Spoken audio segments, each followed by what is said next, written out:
everyone, I'm Shanacee and welcome back to my channel where I dare you to live, be, and do, and I also sit in the car and just pretty much talk to you. So I put out like a question on my Instagram story to see what you all wanted me to talk about, and I got a really good reply. Is there really such a thing as preparing to be a wife? So I definitely think that there is preparation that goes into becoming a wife, and the word wife can be very heavy. For some people, it can bring so much excitement, and for others, it can bring a lot of fear. Like, am I ready for this? Like, it feels so much. Here are some of the things that I think are included in the preparation for becoming a wife. You have to learn how to share. I wouldn't consider myself like selfish before I got married. I was pretty selfish, I'm not gonna lie. Not in the fact that I didn't want to help anybody, but like my space was my space. I still have to like work on that. Like, my space was my space, my time was my time. I needed my alone time. I grew up like having my own room, having my own space. My husband grew up opposite. I'm one of those people that I like my alone time. I will close the door and you won't see me for a few hours, like, because I have to decompress. My husband is the complete opposite.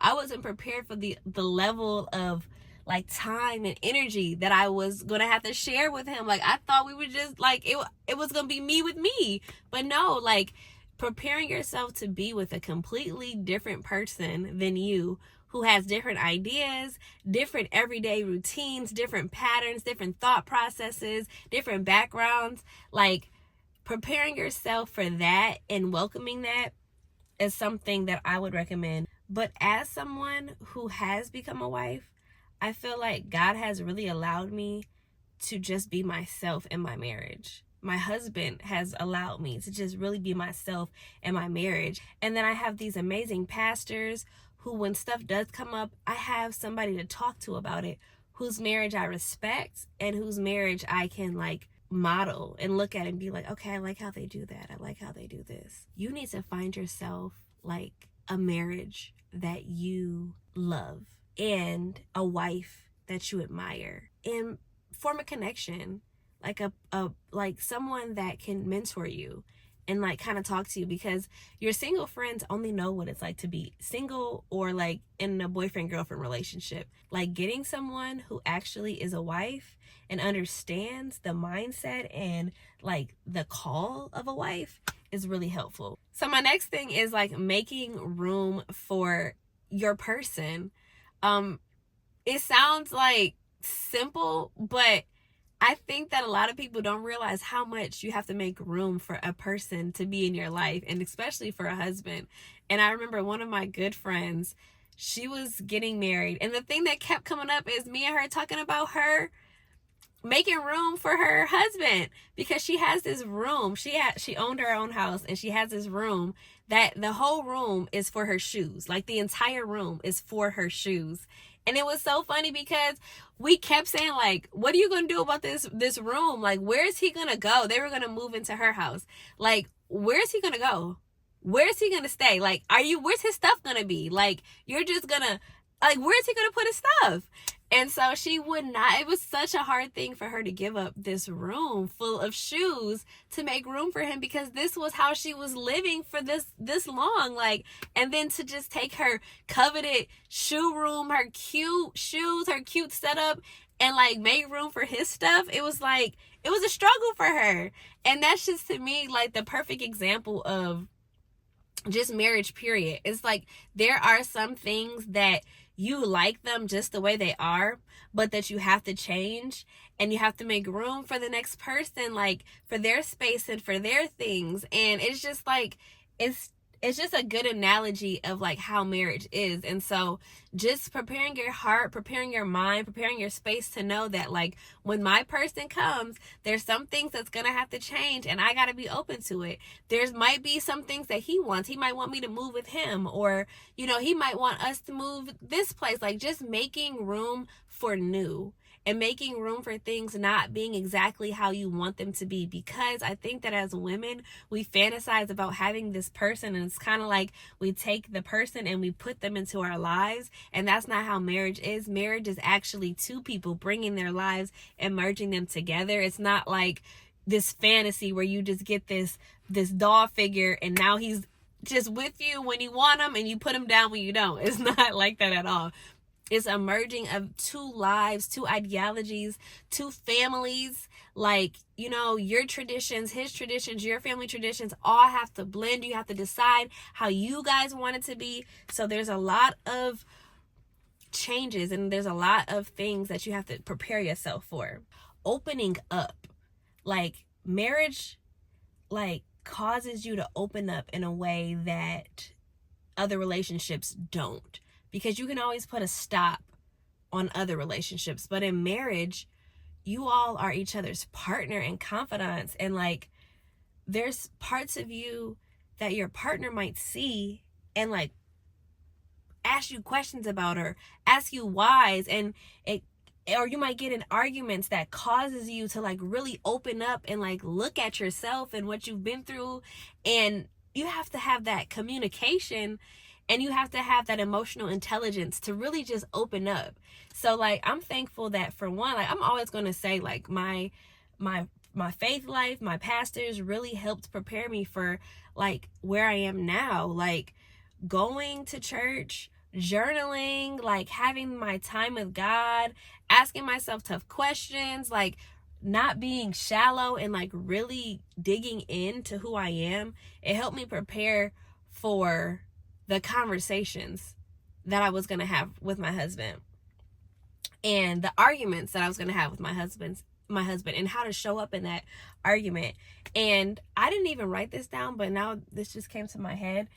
Also, like really working on the damage that you may have had from past relationships, because however you operated in your old relationships, it's going to show up in your marriage if you don't deal with it and if you don't go back and kind of like process what you've been through and process like, okay, why were we so toxic? Like what was the problem? Was it me? How did our communication go? How did our arguments go? What would I want to fix about that? What about him triggered that in me? Like, do I not, like, what can I do to not show up like this in my next relationship? What can I do to not, you know, be like this in my next relationship? What qualities am I looking for in a person that can help me? Like for me, I'm hot-headed. Like I'm gonna start at 10. Like, especially if something irritates me. But as I've grown in the last 6 years of being married, my husband is the absolute opposite. He's so calm. It's like he's the calm to my like storm, you know, like he's just chill. So when he sees me on 10, he knows how to respond to me. He doesn't match my energy. And having someone like that, it really helps our communication to be better, you know? And even for my husband, like he's not as insightful sometimes about things.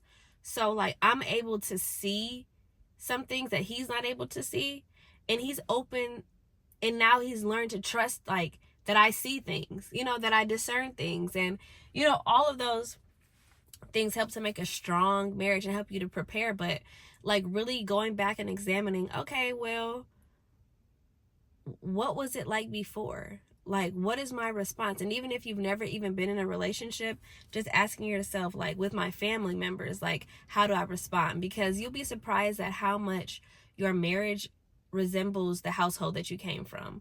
Like you'll be surprised at how much you bring from your upbringing into your marriage if you don't deal with it. So that would be my next thing, is for preparation, is to like really go back, examine like your trauma responses, examine how you respond in conflict, how you respond, you know, when you're upset, and work on that. And my very, very last and most important thing in preparing yourself to be a wife is to just really, really stay close with God.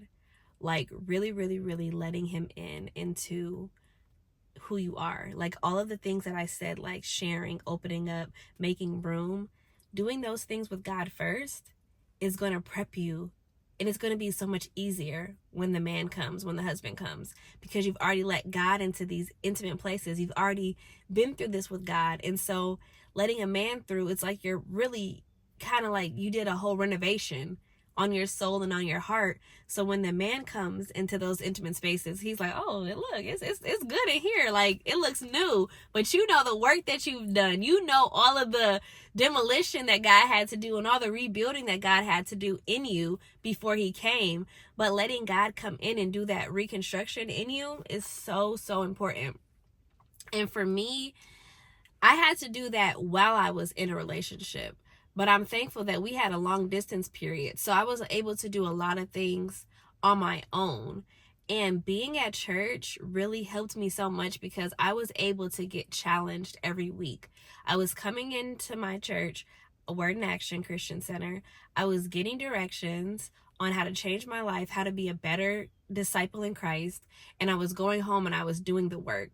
So it was like each week I was getting homework on how to work on myself. Each week I was able to lay at the altar different things that came up in my prayer time or in my everyday life and give it to God. And after so many years, so many months, so many years of doing this, like I noticed a complete change in who I was. And then I felt like as I was changing and learning in God, that's when the proposal came, when I wasn't looking for it, when I wasn't asking for it, but I was preparing for it, whether I realized it or not. Like my mind was so focused on just getting myself together and like really starting to love the woman that I am, that when I looked up, like not only did I love myself and God loved me, but I had somebody who was in love with me and in love with the woman that I was, but even more so the woman that I was becoming.